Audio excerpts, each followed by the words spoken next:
Hello everyone, hope that you all are doing fantastic. By the way, in this video, I'm going to talk about my daily routine. So let's talk about my daily routine.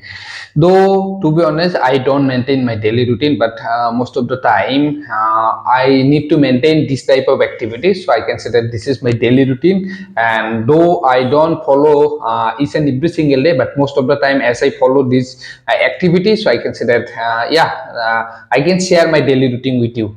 To be honest, I normally don't get up early in the morning. Around 8 a.m., I wake up and after that I freshen up myself and after that I take shower. After taking shower, normally sometime I make my breakfast, or if I don't get time, I normally don't make my breakfast. Around 9 a.m., I need to go to my campus. Each and every single day, almost 6 days in a week.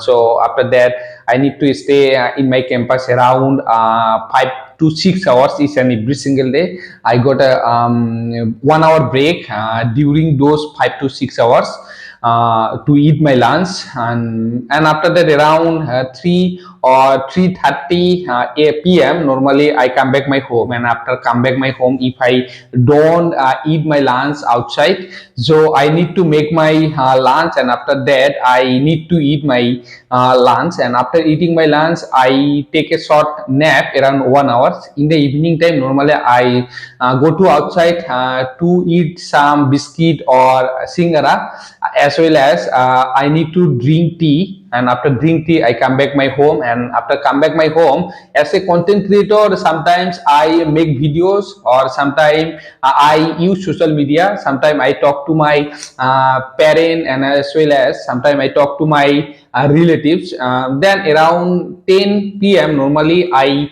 eat my dinner, and after eating my dinner, once again I use social media.